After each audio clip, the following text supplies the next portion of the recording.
Well, greetings and salutations. I know I listed this as silent movie number 6, but I'm actually going to be talking through it. So, my bad. All right, check it out. I'm going to be running this through as if I'm making a how-to video. And it's pretty simple. And I hope everybody will be able to do this. And anybody who decides that they run into a flat earther who is not who has some kind of arguments about the heights of things in the distance when it comes to a photograph, please make sure that you send them to this particular video, and they can actually measure it out themselves. Um, yeah. Now, last night, somebody told me that people are having trouble accessing the link from last night's Hangout. I don't know why that is. It's still listed in my here. As a matter of fact, I'll even bring it up. It's still listed. Hold on. Where's that? It's still listed as public in my thing. So, but I mean, about 2 or 3 people have come to me saying that they couldn't find the Hangout, and I can say that on the home page, oops, videos, it's not listed. I really do not know why that is. To be honest with you, I really don't. That's a YouTube thing, so I don't really have an answer for you on that. But if this one should come out the same, then I'll make another video and make this shorter. So, all right. Now, last night's debacle, I had a real hard time getting used to the interface of SketchUp and of Blender. Um, through no fault of the software programs themselves, I'm just not used to the working environment in those, and so it was driving me nuts. And I finally just gave up because it was just too much. And yes, Tommy did come in and help me out and stuff like that, and he drew out what I was looking for. But I hope Tommy's going to be able to see exactly what I was looking for. Now, a long time ago, there was kind of a debate going on among software developers as far as 3D goes, and they were working on everybody was trying to come out with a 3D designer program that could be used for uh, for everybody to make 3D video games, and almost everybody had their hat in. Now, only about 2 or 3 of them actually came out on top, um, and especially when it comes down to free stuff, obviously Unity came out on top of that. But not to be forgotten was the the company called Discrete, who is the original authors of 3ds Max, 3ds Viz, et cetera, et cetera, et cetera. And they threw their hat into the ring by offering a somewhat watered down version of 3ds Max um, that was used for creating models. And I used to use it a lot. I've long since forgotten a lot of the tricks, but the you can use I used to use it for making mods for the Unreal Tournament engine, and we used to make maps on that, and special creatures, and it was all kinds of fun. There's one feature that is missing from that particular software, and that is it doesn't have a render function because it's actually used for exporting models and not for creating images. But you can still get away with it. So ultimately, what I'm going to show you here is everybody should go to Google and Google the words GMAX Turbo Squid. Okay, Turbo Squid is the name of a site for buying, selling, and discussing the creation of 3D models. And I've been associated with them for a very long time. Haven't been back there in a while, and it turns out I have $660 worth of sales on my models that I did, but because I didn't set up a PayPal, it's still sitting there. So that was a nice little bonus. Gonna see what I can do with that. But nevertheless, Look for GMAX free download at TurboSquid. Okay, now GMAX, hold on a second, make sure I'm not logged in. Yeah, I am logged in. I don't need to be showing everybody my account. So, um, but you'll land on this screen. Now, here's the free download. It is only 19 megs.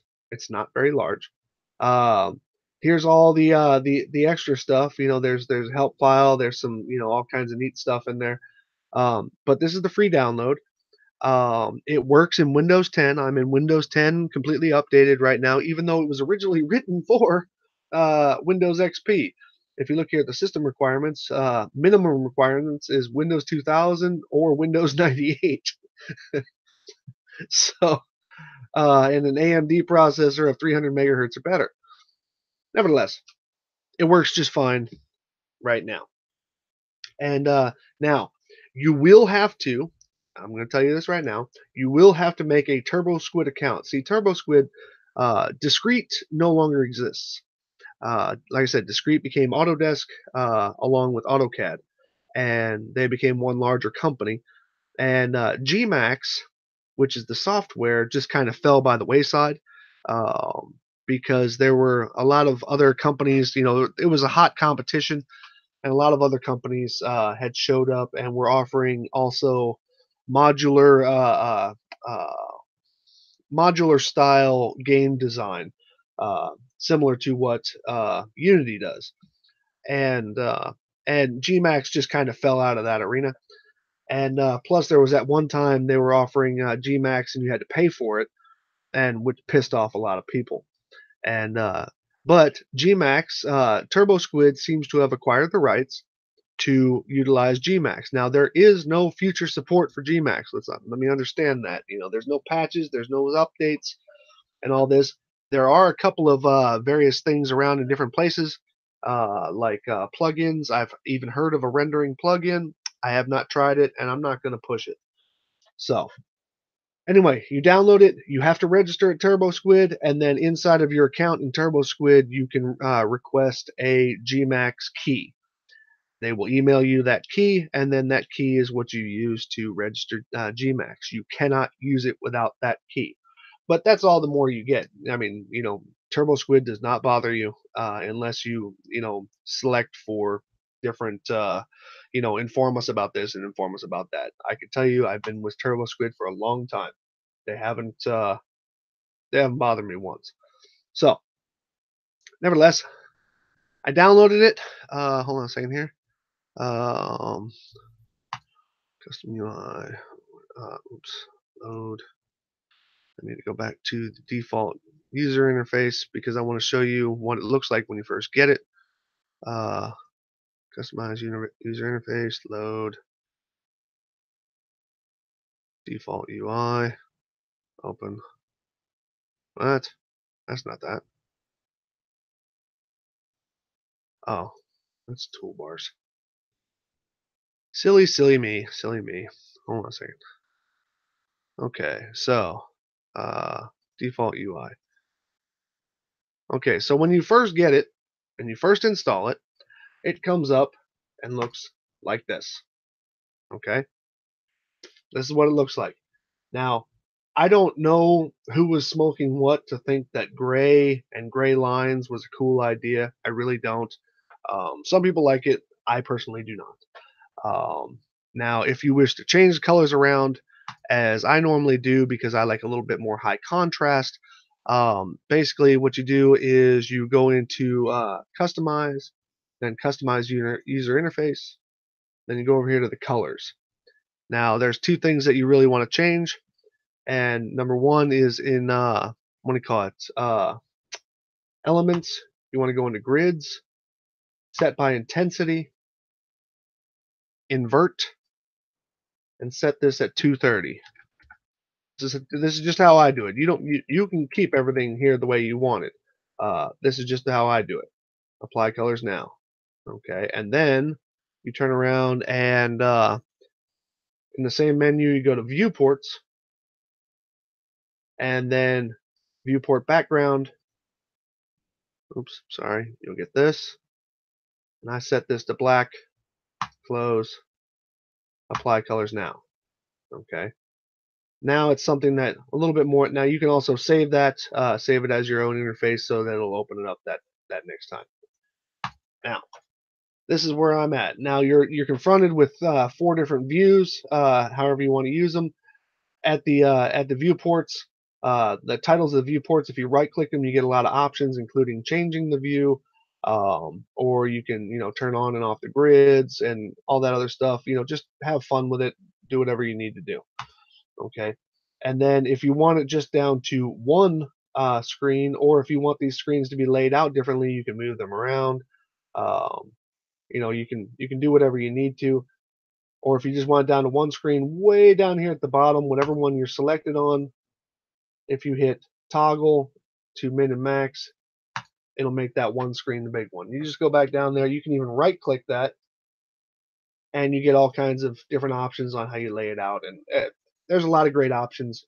I won't go into all of them, but I'm just trying to get you to where you need to be to actually build this. Okay? So, you guys, many of you have seen me bouncing around inside of 3ds Max for a long time. And so this looks somewhat familiar to you. Now, the default is to have the toolbar on the right side. I hate that because I just don't work over there, but nevertheless, doesn't matter. Still got all the same functions. But again, remember, this does not have a render function. So you will actually have to screen capture what you are what you do once you finally get to the view that you want. Okay? And what's up, playtime? Okay. So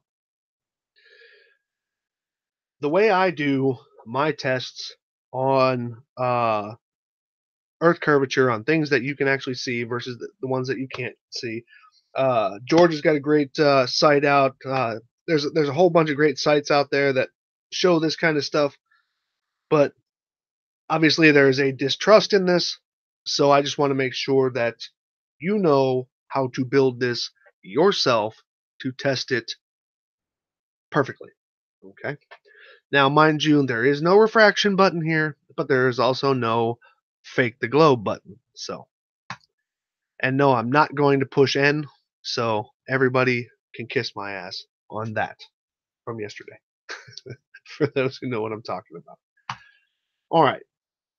So, basically, you want to know what scale you're dealing with. I'm going to do a 1-for-1, 1 meaning 1 kilometer. Okay. Now, over here you have create. The only 2 places that we're going to be here is in create, the create tab, and the modify tab. And we're only going to be in the modify tab once.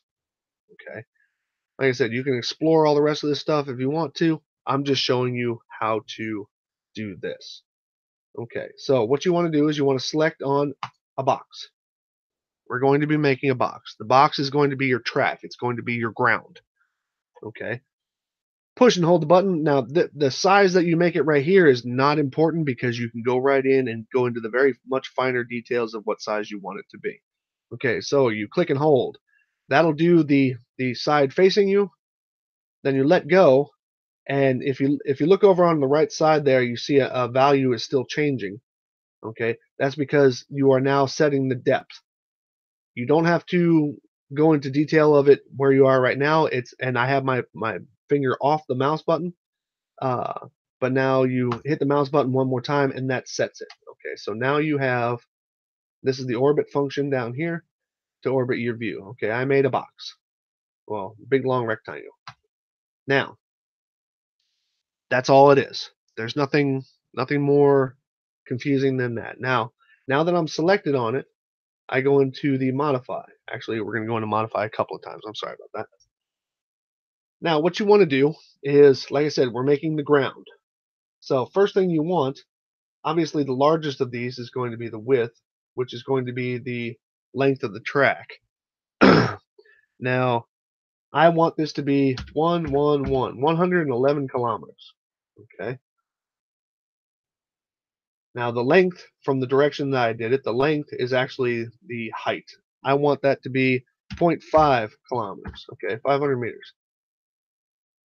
And then the height of it, okay, is actually going to be this, the width from when you're looking through the camera at the end of this. So the height of this, I just want this to be about 10 kilometers. Okay, so there is our whole stretch of 111 kilometers by 10 kilometers by 500 meters deep. That's our track. Easy enough? Okay. So, no, it does not export to 3D print, unfortunately. This software was before 3D printing was even an idea. So I have that. Now, there's one last modification we're going to make to this for right now as far as the object itself. Okay, and that is width segments. I'm going to put 111 width segments in it. Doesn't matter where you click after that, it will apply it. Okay, and that means each one of these segments is 1 kilometer long. Simple enough. Now, to move things around, you have three options up here. You have the select and move, which will move it to the different axes that you select. Rotate will rotate it on the axes that you select by just pushing it and moving it. Hey, look, guys, an undo button. And what do you call it? And then there's also the scale button, but you're not going to need that for this. By the way, if you go out here to the sizes like that, these external corners, you can grab two things at one time. All right, so look, guys, an undo button. Anyway, so you want to make sure you stay to the scale.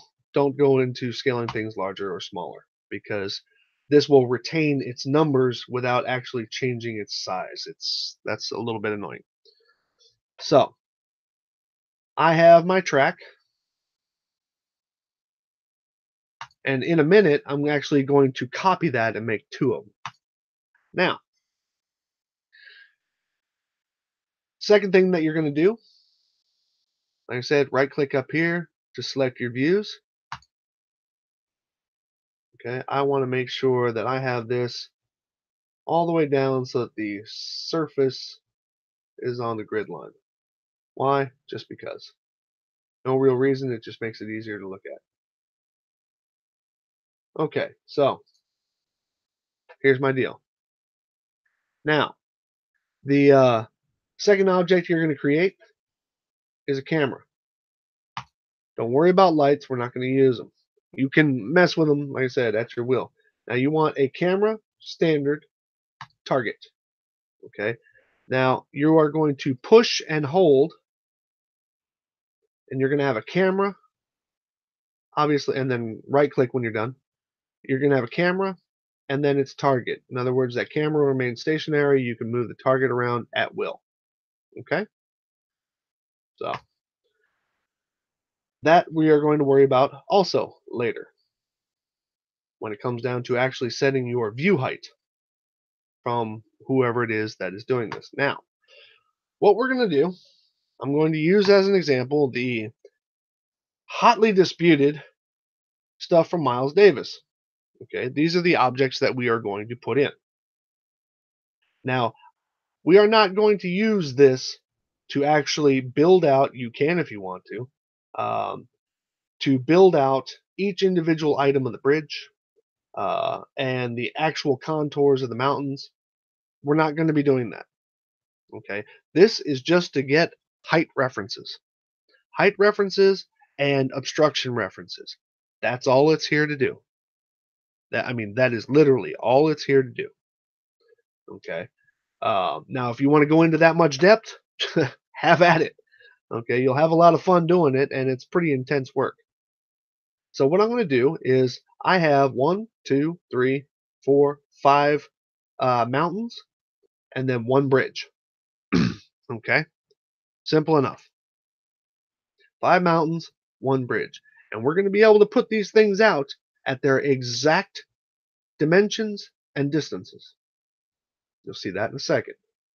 Because we already have the platform. Now all we have to do is put these things out. Now what I'm going to end up with is, what I'm going to end up with, I'm not going to end up with all these pretty mountains, and I'm not going to have them all in their exact peaks. You can go to that much depth if you would like to. Map it out on Google Map, get your coordinates to each spot, and then get the angular difference to each one, and you can have all that fun. You really can. I'm not going to do it because I'm trying to show you the easy way just to show what results you're looking to get. What I'm going to end up with basically is a bunch of blocks. Okay, and these blocks are going to have varying heights at the end of the day. Okay, just going to be a bunch of blocks, and those blocks are going to allow me to put horizontal lines across the screen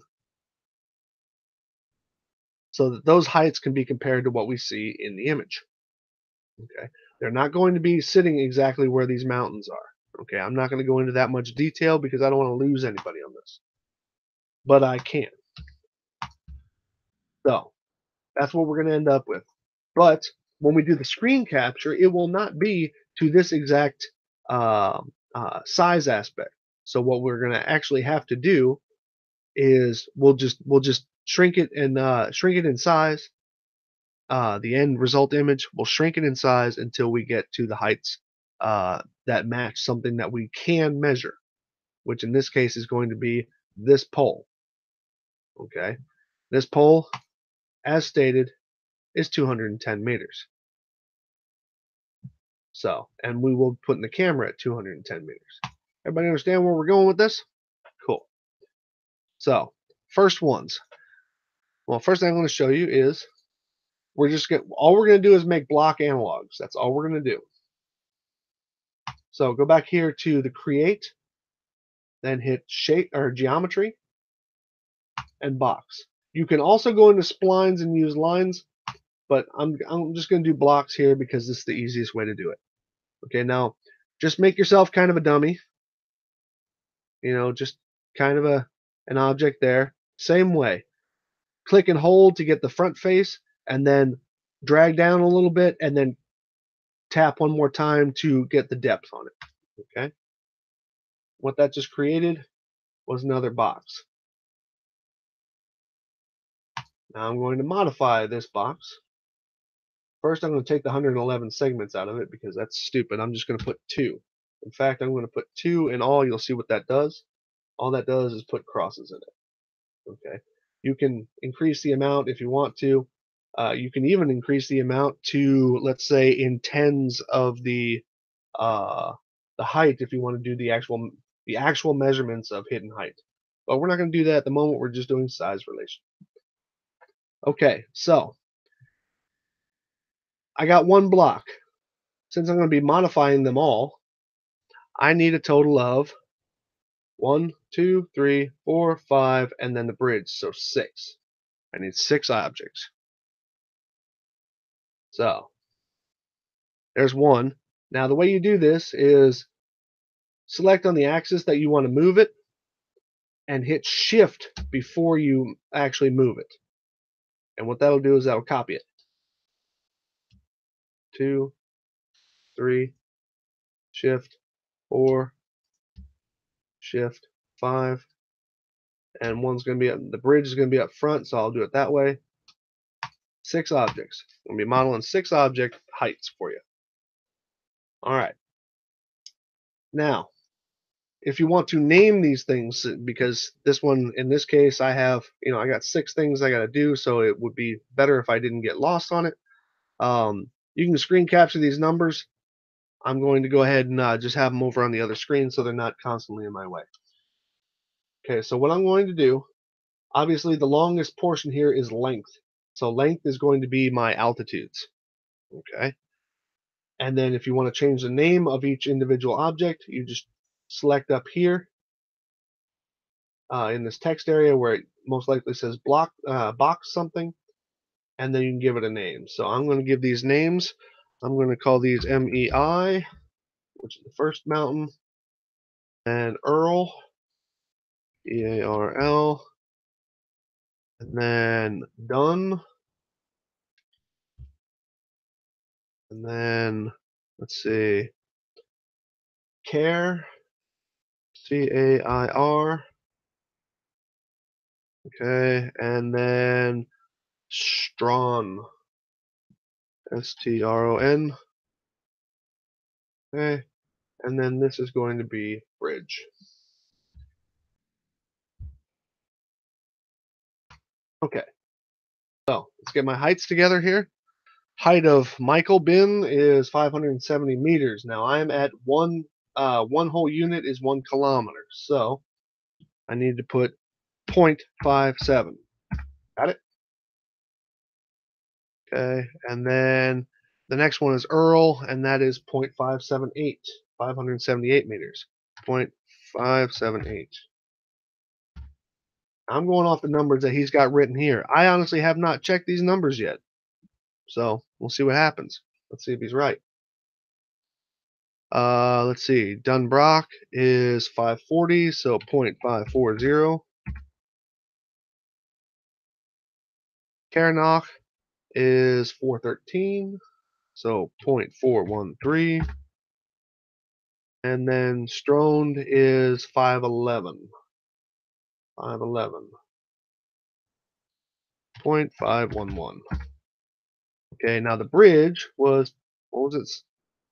Bridge was 210. Yeah, 210. Okay, so the bridge is 0.21. Okay, that's 210 meters. Okay, now these things are a little bit wide here, so I'm just going to narrow them down. And in this case, that was adjusting the height one. Okay, so all I'm going to do is I'm just going to put 0.5, 0.5, 5. I'm going to keep them in the same order from left to right. 0.5, and then 0.5. Okay. Now, just so we don't get lost on this, you can also change the colors of these objects. Up here next to the name, you got this little color box. Click on that. You have the GMAX palette, and then you have the AutoCAD palette. You get more colors in the AutoCAD. So what I'm going to do is I'm going to just go rainbow order here. So red is that one. Let me go for this. This is going to be orange. Just so we don't get lost on what's being shown. And then let's see, yellow. And then green. Oops. And then go for a lighter blue. That dark blue will come out a little bit dark there. And then the bridge, we'll just make that hot pink. Okay, so we know which objects that we're dealing with from left to right. Cool. All right. Now we have all of our analogs and our track. Now we just got to put the puzzle together here. So I'm going to go back over here to the top left here in the viewport title. Right click it, views, front. Now you see that I got everything. Like I said, I didn't have anything lined up to the ground. You can select multiple items. Just be careful what you select. Now what I'm going to do is I'm going to just click one of these at a time and move them out of the way so I can see them as separate objects. Just click and then push the direction that you want to go. Okay, so there's all 5 objects. And then, because we're talking about height above MSO, you want to drag each one of them down so that the bottom of the object is resting on the ground.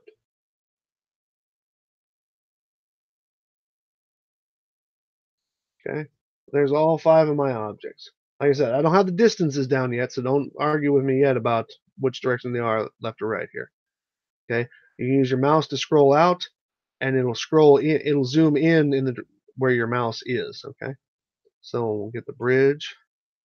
Bridge is right here. Make sure that that's right on there. Okay, now so we got all our puzzle pieces. Now we just got to measure them out, right? Now let's see here. You want to go back up to create, and then way over here you got a couple of tabs of different things that you can create. Okay, and what I want to click on is helpers. Okay, and then I want a tape. Tape is going to help me measure distances. Now, just like you did with the camera, push and hold, and that'll drag out a target from a start location. Start location, target. Okay, and then just right click and it's its own item. You can select on either the start location or the target to move it and get it however you, whatever it is that you're looking to measure. Now, what I'm going to be doing, bring this down kind of close to the surface. Doesn't have to be right on it. Okay. Now what I'm going to be doing is, if I go back over here to, while I'm selected on the source of the tape, I'm going to go over here and hit modify. Okay. Modify brings me to this window. Now you got all kinds of great information on here if you want to test other things. What I want to check though is specify length. Okay. It will not move the target. It will stay pointed at the target, but it will not move the target. What it'll do is that'll be the length of this green line. This is where we're going to get our distances to our objects. Okay. So first one is, let me go ahead and just remind everybody the numbers I'm using. Okay. And I'm doing everything in kilometers. So as it says 91.8 kilometers here, I'm going to make the distance 91.8 because one kilometer is 1 unit in what I'm designing. So first one is Michael Bin, which is 91.8 kilometers. So I have specify length, change this to 91.8. Now you'll see the green line change. See how it changed? Okay, so let's go in here and find Michael. Michael was the red one, right? Yep, MEI. Okay, scroll back out, and then we're just going to drag that just horizontally, nothing else. I'm going to drag that so that it meets right up with that. We're going to do the same thing for all the rest of them. That's all the more there is to this. Okay, so just give me a little bit of time here. Okay, Earl's seat is 101.6, so I'll click back on this. It's already selected, so don't worry about it. 101.6. Gonna push me out there. Earl was the orange one. Like I said, I'm only moving it horizontally. Okay, bring that out to there. Got it? Cool. Okay, Dunbrock is 97.2, according to the thing here. So, 97.2. Oh, so that should be the yellow one. The other advantage of doing things in a sequence that you would know even without looking at it is I just went with the rainbow colors. Okay, got that. And then Kernach is 89.1. Oh, Kernach. This guy. Oops. Sorry. Gotta do my measurement first. That was 89.1. This is how I test everything. This is how I do this. And I'm showing you a way that you can do it now with the same software that I'm using right now for free. So there's really no excuses anymore of, oh, well, Sly's got this expensive software of which I'm really happy that I have, but honestly, if I had to buy it, I couldn't. It was bought for me. Okay, and let's see, the last one is Stroned. Stroned is 96.4. So let's do this one more time. 96.4. Boom. Okay. Now,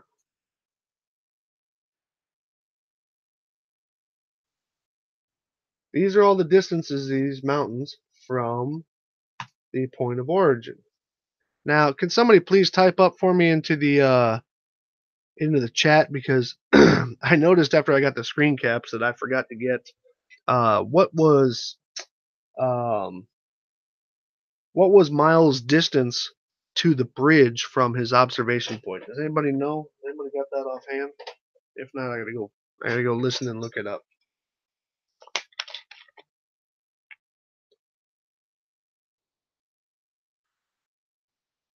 No, not Rip from Pirate Bay.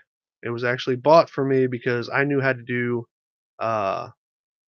do CAD on a software set that they had, and they went out and bought this one, the very same one that I use all the time, uh, to do designs for retrofits inside of a technical facility. And it saved them quite a lot of money because somebody else to do them, it was going to cost up in the five figures. And they told me, actually, it was a big bet that we all had that I could do it. And they found out that they could get it, if they can get that for me for four figures and then I could do it at normal pay, then they would be happy enough giving me a little award. And they save about 10 G's. So it was a business gamble, and the people who knew me actually trusted it. Sphera, you said 46.1, and Mofo says 50Ks. Who's right?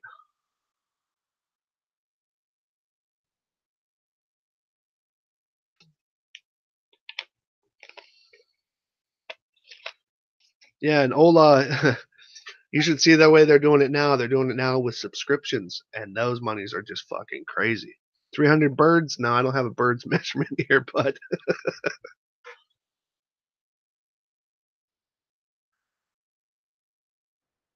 let's see. Oh, sweet. That's cool, Sean. You and Kara ought to talk because Kara's a much better animator than I am. But I the stuff I know how to do. But she like knows 3ds Max like backwards and forwards.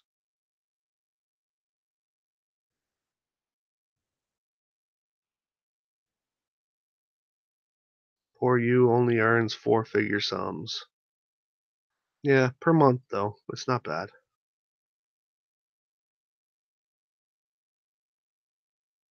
Actually, per 2 weeks. So nobody else has got that?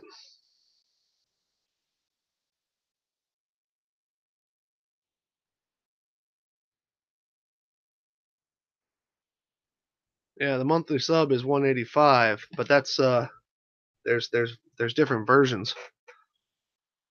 Oh, come on, man. Don't give me somewhere around, please. I'm not trying to be, well, fine. I'll just go over to the video.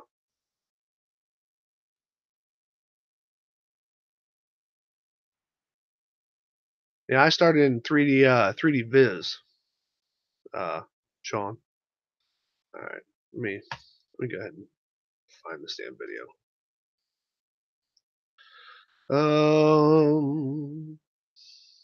Videos. See, I thought you guys were all up on this. This seems to be like all over everybody right now, this video, this picture. Let's see. Miles. History. I was on it when I made the screen captures. There we go. I like the fact that, well, no, I'm not going to go into that. That's going to go off on a whole different story. Let's see. Hills, impossible on flats. Looks like he's saying about 45, but let me make sure.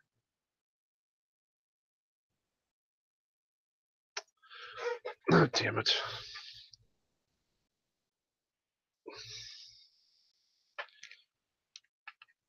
Give me a second, guys.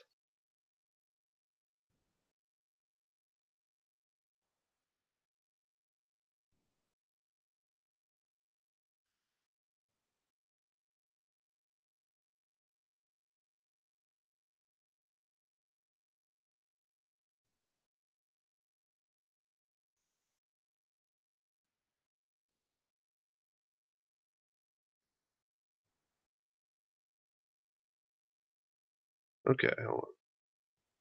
Height of the camera is 210 meters. Yes.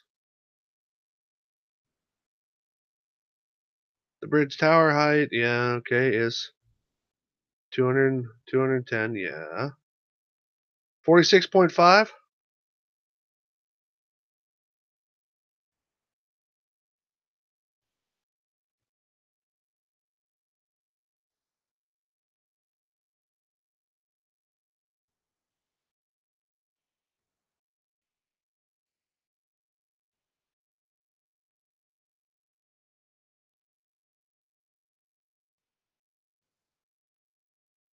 Okay, I'm not going to watch all 28 minutes of it, but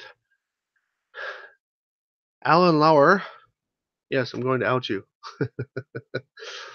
says 46.5 Ks of the bridge. So, and Mofo Logic also says it. Okay, so I'm just going to go with 46.5 because that's what was said. So, back to where we were. Measuring, put here, 46.5. Okay, much closer than everybody else. Take this, slide it out to the 46.5, and you can even see that it's 0.5. Okay, so that's all we got. Now I have built my model.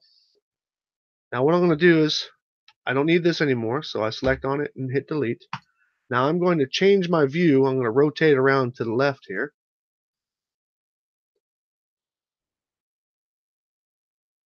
Because what I want to make sure of, okay, I got everything kind of all over the place as far as the widths.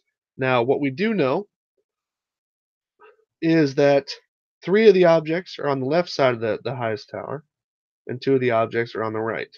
So, but we're going to want to have these things somewhat close together. Okay, so I'm going to select all of them. Oops. Well, that's just the mountains. And I just want to keep them on the track. But I want to have them close together because all we're getting is height measurements out of this. Okay, so I'm going to like this, like this, like this. Those are the 3 on the left. Then there's the bridge. Then there's the 2 on the right. This is all we're doing out of this. Like I said, you can come in here with that tape measure and get extremely precise with this. I'm also going to move the land over a little bit to the middle. Okay, and I'm going to select. Now notice I did a stretch select for that because I'm selecting the camera and its distant target, and I'm moving that over to the middle.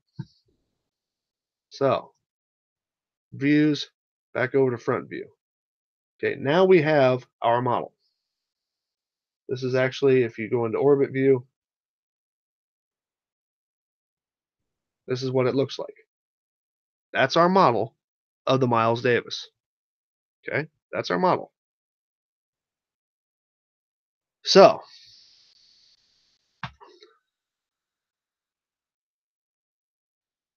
now what I'm going to do is I'm going to, oh wait, yeah, I'm going to select all of this. Okay, and just like you were copying the individual items, I'm going to copy the whole thing over. So I'm going to hit shift and then hit the y-axis there and move it over. Now I have 2 identical models. Now what I'm going to do is I'm going to change the base on this one to red.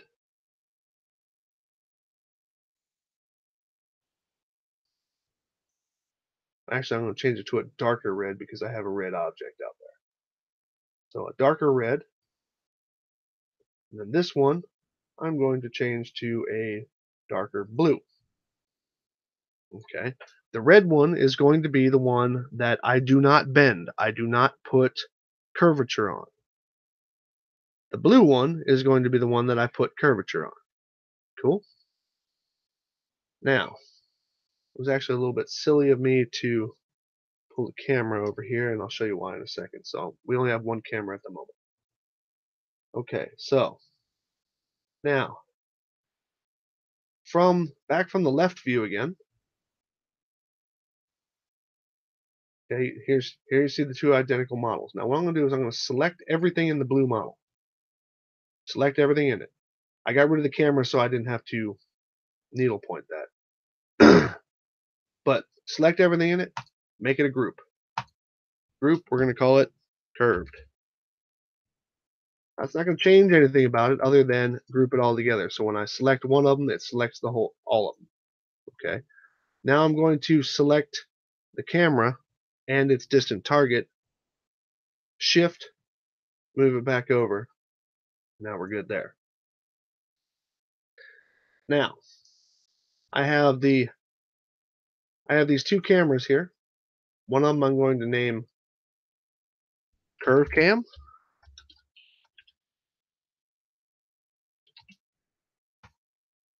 and one of them I'm going to name flat cam.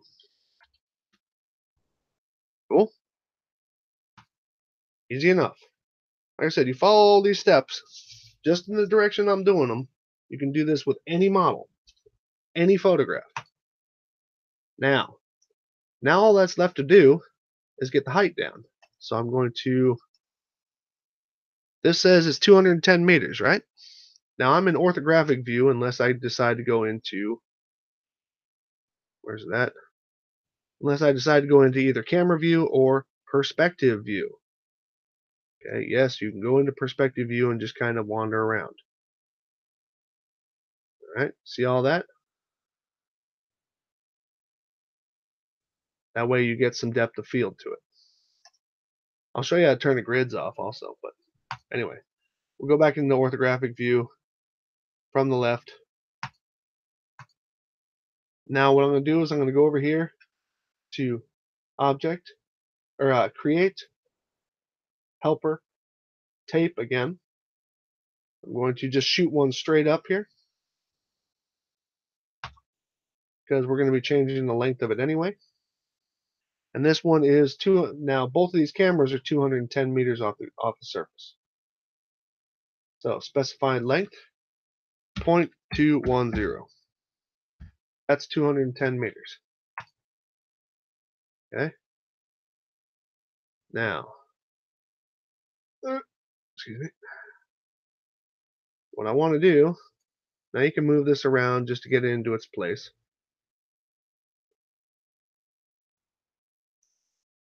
And needle point it right on the X right there in the middle there. So now this camera is now 210. Oh shoot! Wow, didn't realize I was that high off the surface. My bad. It will retain its length. So I'll move this down. Now I crossed it right up at 210 meters. Okay. Now I will take this. Now if you don't move it with its target, then you're going to end up with it looking all over the place. But I'm going to take this and I'm going to put it over here because we're going to need it in a second. Now I'm going to grab the camera and the target, put it back over here right about in the middle. And that's basically that. This one is done. Now you'll see what I'm going to do with that in a minute. Now this one, this is the curve side. This is the one that I grouped. This is the one last thing that you have to do. This is the whole reason why you have this long stretch here. Okay, select on it. Now you're in the modify side. You want to drop down the modify list. All kinds of neat things that you can do with it. We're only concentrating on one, and that's bend. Okay, bend applies a modifier to this whole thing to include the object sitting on top of it. Okay, now first thing you'll want to do is just kind of hold and slide this. You want to find out which angle you're looking for, right?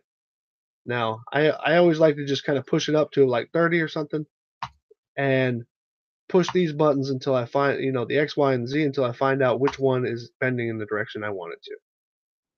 Okay, in this case, it's the X. Cool.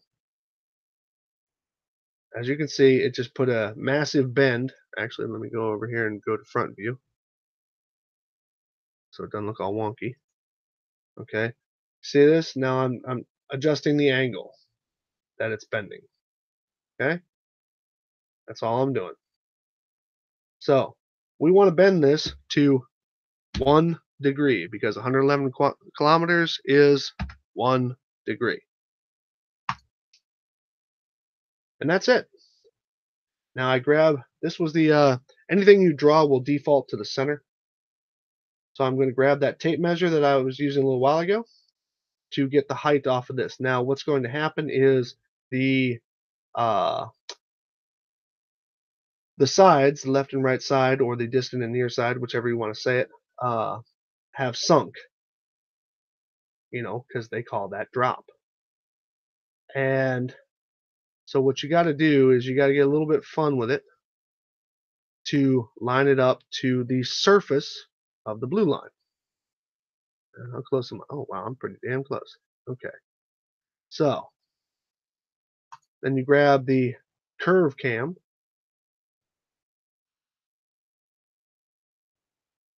and you drop it to the distance. Now, as you can see, there's also a little bit of discrepancy here. I got to move the flat cam in more. Now, the flat cam and the curve cam are at different heights because this one is bent. It is sunk down on one side, or actually on both sides. This one is not. It is still staying at the 210 meters above the surface. Now, the targets, they're pretty easy. They are also labeled by their camera name. Okay, flat cam target. I want to make sure that that's going through everything. Okay, curve cam target. I want to make sure that that's actually going to see anything. And usually the way I do that is I aim to the most distant, the top of the most distant object.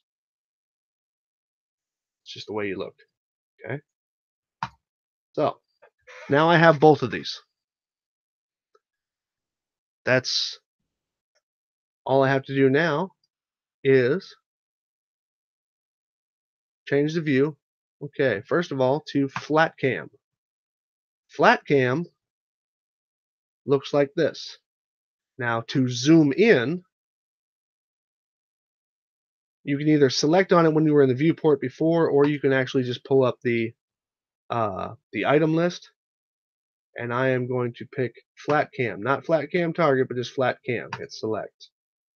Now, you can put it to orthographic projection, but obviously we're not going to do that. If you want to zoom in, what you want to do is reduce the degrees in the field of view, and you will notice that it zooms in.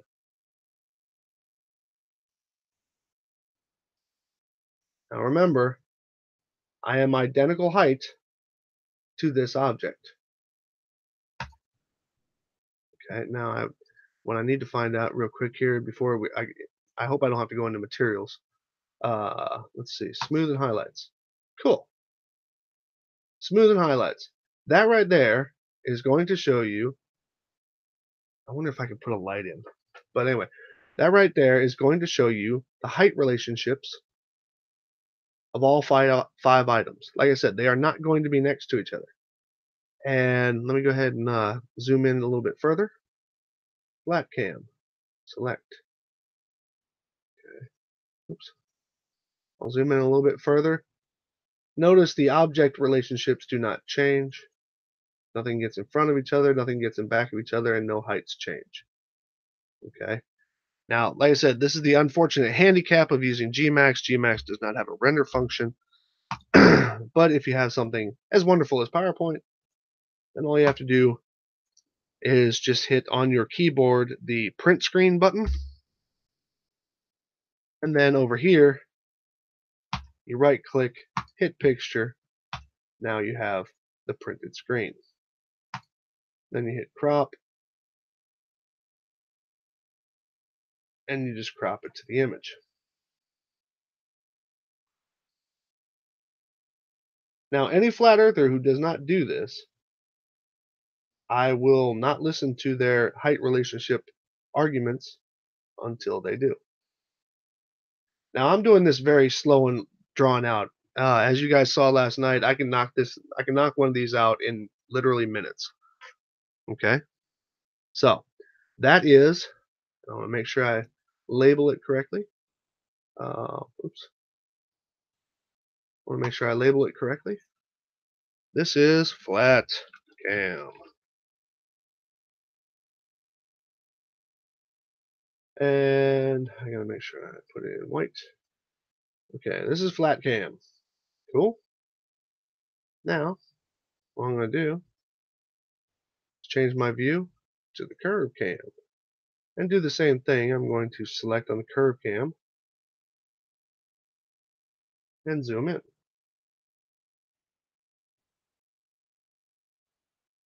Now this is the problem that I'm running into with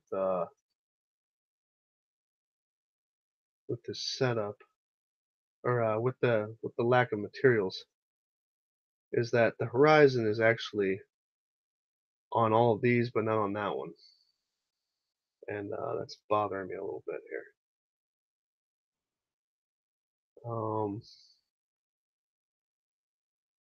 Well, fuck it. I'll just show you real quick how to do this. You go up here, you select GMAX Material Editor. Okay, you'll be presented with this little window. You hit New, then you hit Standard, and you hit OK. You're presented with all this. You don't have to go complicated with it. In this case, we're just going to make this thing solid blue. Okay, ambient color, which is locked to diffuse. We'll go over here to a nice happy blue. Close. Self-illumination color, as high as it goes. That will turn any object into a non-3D looking uh, block of color.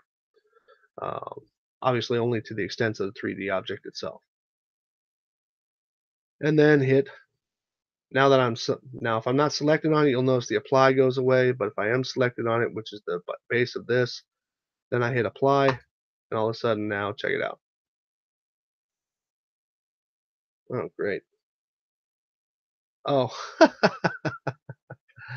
look, an undo button. Sorry, forgot this is in a group. Group, you want to hit open.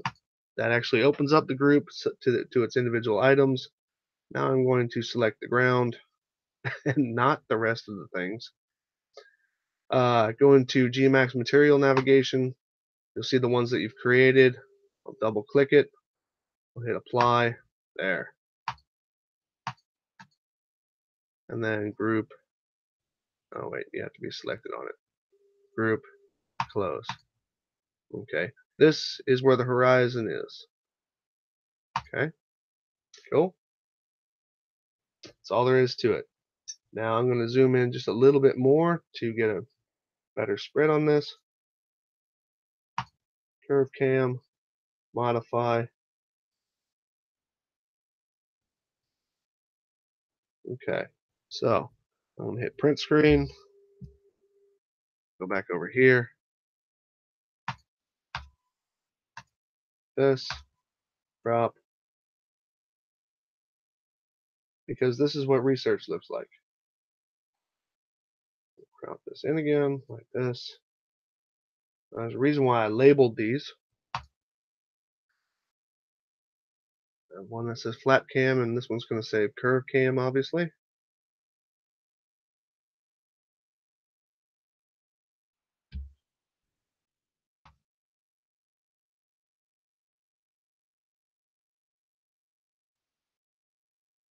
Okay, so, and if you are in PowerPoint, which I always am, what you do is you select all these, you hit group like that, and then you want to save picture as, or actually no, you want to export the slide.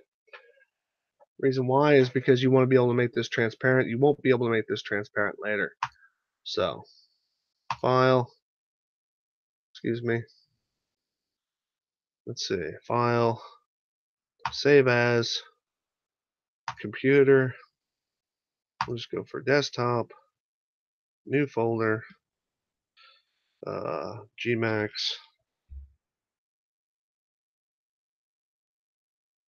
And then save them as BMPs. Save. All slides. All slides have been exported. Okay. Now what that'll do, I'll just show you what it did, is that's going to make it so that I'm going to hit D here, like this, is if I insert, oops, excuse me, if I put a block here at the extents of the slide because I exported things as the slides. Let's see. Presentation 1. Okay, you'll see that I just exported those. And then right click. Oops. Yeah, well, format shape works too. Fill with a picture, file, excuse me, desktop, GMAX, presentation. Okay, got that. See that? Cool. And then we'll do that with this one. Insert. Now you'll see that that is the exact same picture as this, just a little bit fuzzier. And then this one. Make another box out to the extents. Format shape. Picture. File. This one. Insert. It'll try and do the last one that you did, but it doesn't matter. By the way, the only reason why I didn't go through the trouble of changing the base color on this is because in geometry there is nothing that goes over the horizon if you are above it. Okay, if you are above the surface of the earth, there's nothing that goes behind the horizon. You can argue that till you're blue in the face. I don't care. It doesn't happen. So, first thing I'm going to do is, seeing that I have this picture now, what you'll see that I can do is format picture. No, the fill is I can also make it transparent so I can look through the object and match it up to the picture that we're going to match it up to. Now I'm going to do that the same with this guy. This is the other picture that I just copied in, like this. I'm also going to transparent that down. Okay. Now the orange came out a little bit yellow, but you guys know what it is, so it doesn't really matter. Alright, so hold on a second, let me get a sip of something to drink.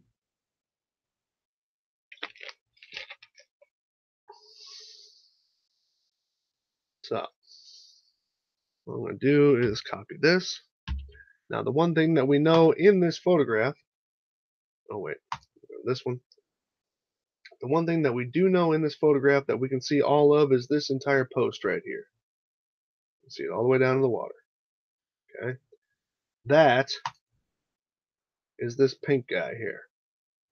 So what I'm going to do is I'm going to scale down without changing height or width independently, but yet both together, to keep everything in aspect. I'm going to match that. I'm going to match that post height to the height of this, and everything else should line up. Drum roll though, because I haven't done this yet. We'll do it with this guy first. Same scenario, the pink one. Oh, duplicate this so we can do them both. Okay, so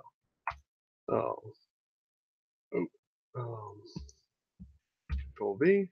Okay, so here is the transparency. I am going to size and shape, size, lock aspect ratio, so I cannot fudge this. Okay. Now what we're going to see here, I'm going to match this up to the height of that center post. Now you might be saying right now, oh my God, Sly, man, how bad did you screw this up? Let's not forget, this is the flat cam. Oh, by the way, we'll turn the outline off of this. Okay, does anybody see the problem here? Does anybody see the problem here?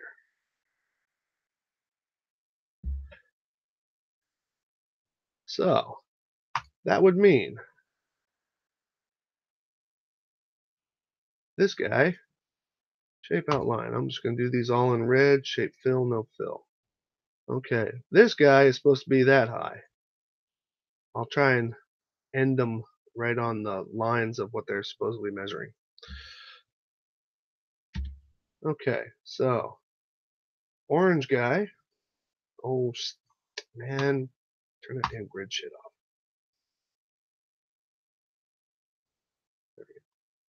This guy is supposed to be that mountain. Duplicate.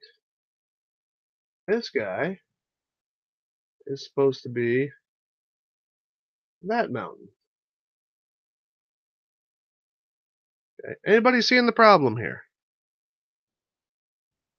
Does anybody see this? Okay. Like I said, I'm not worried about the bottom sides of this. All I wanted was perfectly horizontal lines at the top, and I'm just matching them up to their objects. Now, this one, I have it. That's my scale point. That's what I'm using as my scale. Okay, this guy, well, it's already on the one that it's supposed to be at. I see a minor problem there. And this guy is supposed to be on the blue guy.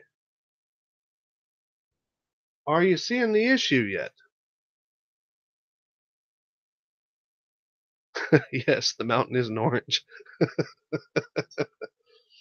So, now let's go for this. You guys saw me model this, and you can model it yourself. Okay, paste this in here. Now, again, make sure that there's no fudging going on. I'm selected on this right now, lock aspect ratio. Now this is when we find out if those measurements that I got as far as heights, or excuse me, not heights, distances were the right thing. Oh, the pink guy, that's a little bit further down than that. Okay, so, wait, am I seeing this right? Oh shit, it's a lot farther down. Sorry about that. It's right there. My bad. Get it right. Gotta get it right. Gotta get it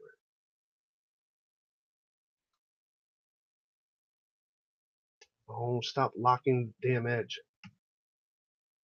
Okay. So, what do we got here? I'm going to call this to here. Shape outline. Oh, shit. Okay. Red outline. Ooh. Almost on it. I think somebody was wrong to me about that damn distance. But that's alright. Now the question is, this mountain up front, is that actually being discussed?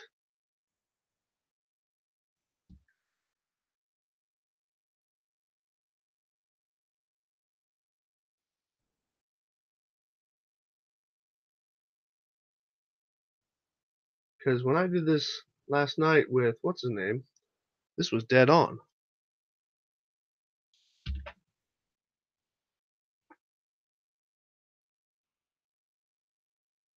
This seems a little bit low.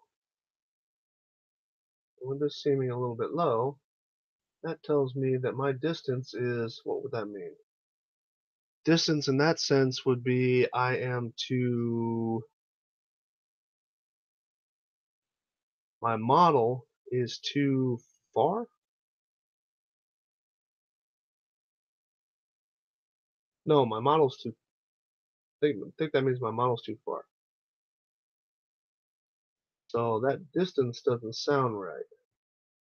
I'm actually going to have to look that up. Because here's all my heights. Now they're all close, a hell of a lot closer than the ones that were on the flat one.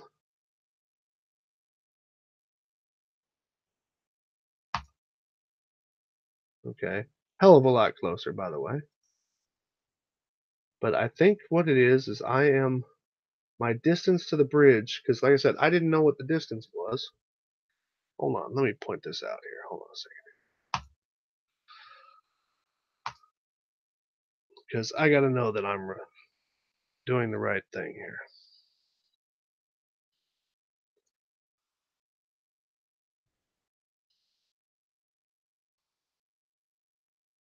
Now he was what, in the area of Glasgow, right?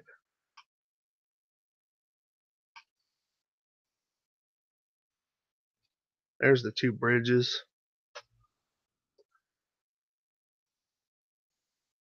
And there was a big hill that he was on top of out here. Had kind of a thing on top of it. Oh, I'm sorry. I didn't realize I'm not showing this to anybody.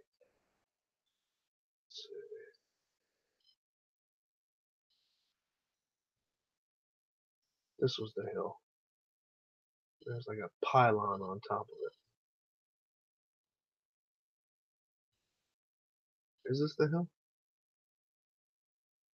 He had some kind of pylon next to him.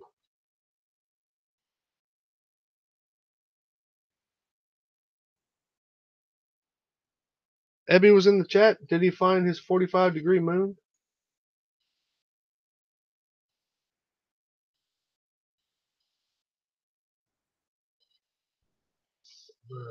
Where was it? We did this shit the other night. Because the bridges are right here. I need to make sure that I'm right on where I'm looking here. Now, Chernoff Hill is not Chernoff. We found that out last night. Yeah, but refraction ain't that big of a deal in this one, man, because we're quite a bit above everything. That's the beauty of mountain photos. So where am I going with that?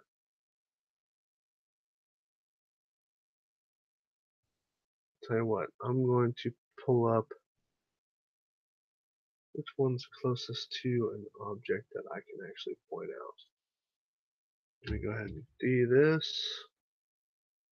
We'll pull these off of here. I saved it onto another slide. Now I had written to Miles wanting to get the actual photos of this stuff, but it seems he was. Wait a minute.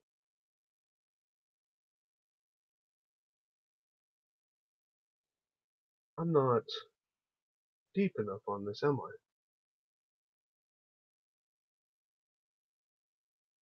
It goes down to the point.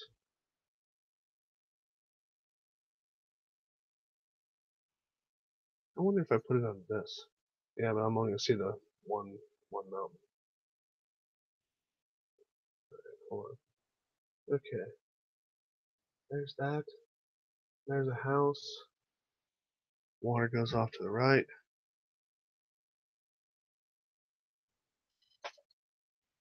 That's lined up with the center pole.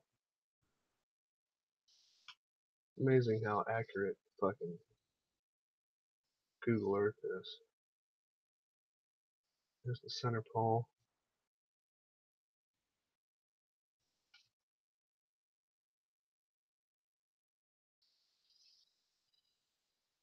No, it's not there. It's back this way somewhere.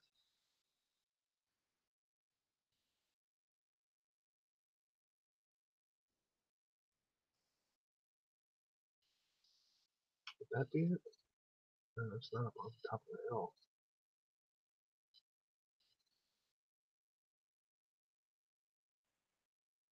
I want to say it's like this way. There's that damn hill.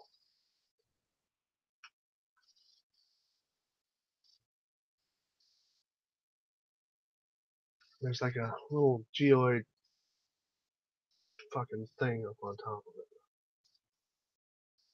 Or is that the... Oh, wait a minute. No. That's that knob in the front there. Okay.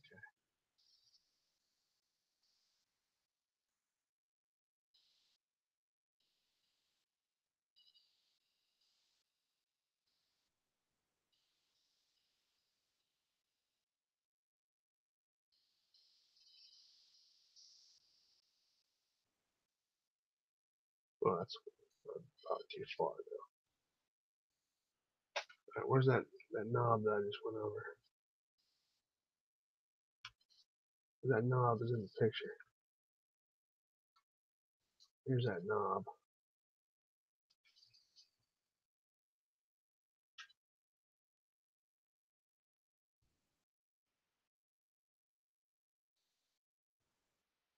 So, where's the thing? What? Oh, somebody's got the GPS for me? Sweet. See if that concurs. I'm just gonna hit save. This is not where I was trying to be, but I'm just gonna keep the line, that's all.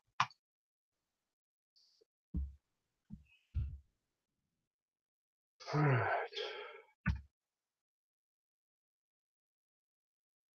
That's where I was heading. Oh, okay. Yeah, there's that little stupid thing. That little pylon that he had in the picture. Okay. Thank you. Alright. So,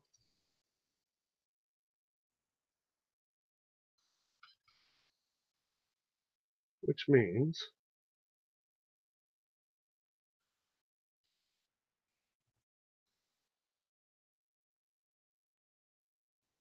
yeah, 46.5 is about it.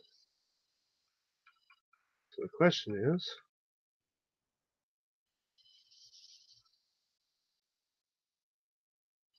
are the heights? Like I said, I didn't do any of these, so I'm going off the numbers that Miles had.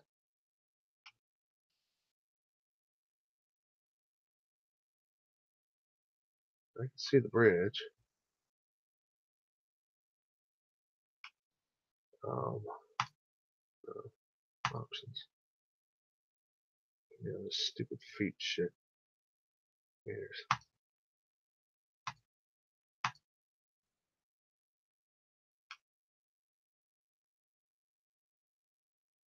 Now, Miles, I think he might have been off by a couple of meters, man.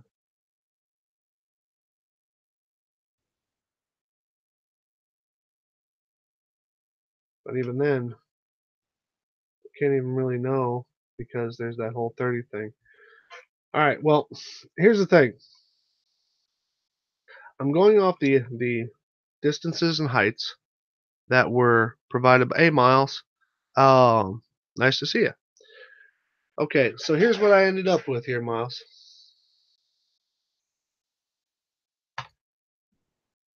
This was using a curve cam.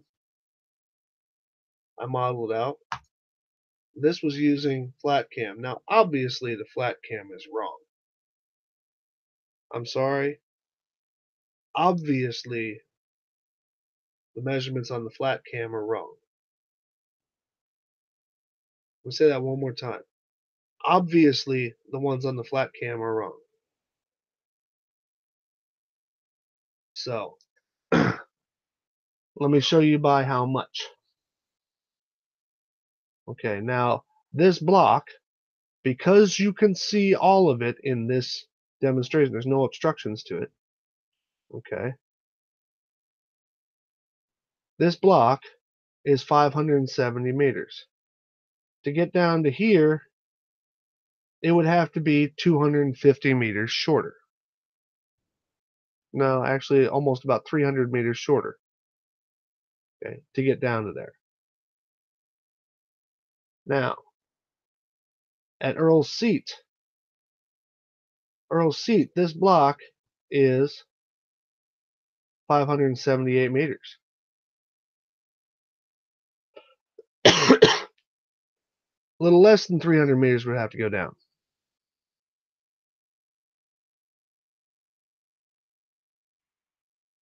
This one is Dunbrock, 540 meters high. This is the Dunbrock block. Dunbrock block. To get down to there, that's also another good 300 meters down. Okay, I'm good with a couple of meters, 10 meters, something like that. I'm good with that. But when you start getting to about 300 meters, going on 400 meters, out of something that's only 540 or 570 meters high, look here, y'all. Okay, and like I said, I think some of these distances are actually either distances or heights are a little bit off. I personally have not researched them, but this is to show you the accuracy of what's going on. Now, chair knock. Chernoff is actually right there. This one is 413 meters tall, and that puts it also about 300 meters down. And this is supposed to be 511 meters up. This is a 511 meter block at distance. Close to 300 meters as well. So you're off by about 300 meters. Okay. 300 meters. Now, because I don't have the exact measurements, okay, I mean, like I said, I'd give you about 10 meters, 20 meters, especially if we're using Google Earth, because Google Earth is known, it states that it can be up to 30 meters off. But when I applied it to the curve cam, okay, I'm off on this. Now you see, I'm off on this probably by about maybe tops 10 meters. This one, okay, this one's off a little bit, but that might have to do with the fact that it's actually 101 kilometers away. And it's most likely the reason why this isn't matching up is because it's actually behind this shelf of mountain. Okay. In other words, you're not seeing it and could be down here. And that could be the same thing with this Dunbrock because these guys are a good little bit further away than Michael Bin. But again, I'll research that. I'll get back to you on it. I actually promise I'll do that. This guy here, he's off probably by about 15 meters. And this one, given its distance, probably also about 10 to 15 meters. Which tells me that there's a minor discrepancy in the height of the photograph versus the height of the tower that we're measuring off of. Oh, taken from Peak Finder. Okay. Well, Peak Finder also states the same thing. I've used Peak Finder. I used that in the John McIntyre video. So if you guys made it through all this with me, this video was basically done way back when. This is the comparison part. I wasn't going to go into all this, but I was just like, well, screw it. Why not? Okay. It's called GMAX. You look it up under Google. GMAX Turbo Squid. This Turbo Squid is the site that currently has the rights to GMAX. You have to make a GMAX account. Or excuse me, you have to make a Turbo Squid account, and then inside of that account you register for your GMAX key. You don't have to put anything specific in there. The only thing that has to be correct really is your email address, because that's where it's going to send it to you, or for your confirmation. That's all. You'll actually get the key inside of the thing. Okay, so that's how you do that. Then of course you can file and save. It is a little bit sad that you can't render in GMAX, but you know, what do you expect? It's free and it's old. I know you can, Tommy, because you're a lot better at SketchUp than I am. Okay? You're a lot fucking better at SketchUp than I am. All right. So, that's how you do this. And for your friends, you can actually export or save as. You can save your model and share it with other friends who have GMAX so they can check your work. Cool? As far as refraction observer, the beauty of taking photos actually up in the mountains uh, of things that are considerably higher above water, um, and I'm not talking about the world record photo here. I'm talking about you're taking pictures of things that are considerably higher and have a considerably larger angular size. You're kind of above most of that refraction. I think it's stupid people who are taking photos down at water level because that's where the most of refraction actually happens. So, yeah. And that's not just me talking, that's actual fact. You can look at it however you want to. Flat earthers will claim refraction when they need to hide the sun or something like that, but will somehow deny refraction well, when it doesn't suit them. Yep. And Miles, that's the same thing with my Frankfurt video. The video is called You Wanted Curvature. I was so happy to come up with the idea to use the mountains as opposed to everybody taking pictures of ships going over the horizon, of which flat earthers have absolutely no explanation for. So, ladies and gents, it is approaching 11 a.m. or 11 p.m. my time, and so I'm going to be packing it in. I will put links to all of the locations for people who don't feel like searching. And well, thanks, Miles. Yours look cooler though. And I'll be putting links to the locations and the information in the description of this video, but I'll probably do that tomorrow. Again, I do not know what happened to the one yesterday. It is still in my videos listed as public, so those of you who are having difficulty finding it, I would say clear the cache on your browser or something like that. But even though I did see that it's not listed in my videos for some reason, uh, I don't know why. So that's all I got. Let's see here. Views, perspective. That little bitty bit of curvature, that little bitty 1 degree of curvature. Oh, and by the way, in case you're wondering, yes, up in here, you can turn the grid off. Some people find it annoying. I find it aligning. So here's here's what I did. And by the way, wow, look at that curvature difference from the side. And in case you're wondering how much span that is right there, hold on, wireframe. Oh, well, for the close one, it's 1, 2, 3, 4, 5, 6, 7, 8, 9, 10, 11 kilometers. And when you're zoomed in really far, you'd be lucky if you got 11 kilometers of field of view width. So, okay. So, ladies and gents, that's all I got. Appreciate you stopping by. Hey, isn't that a cool magic number? I've been doing things in 111 kilometers and I have 111 viewers. Check that out. That's cool. All right, ladies and gents, download it, model it yourself. Don't just take my word for it. You can do this shit yourself. Verify all of your information, and then you can.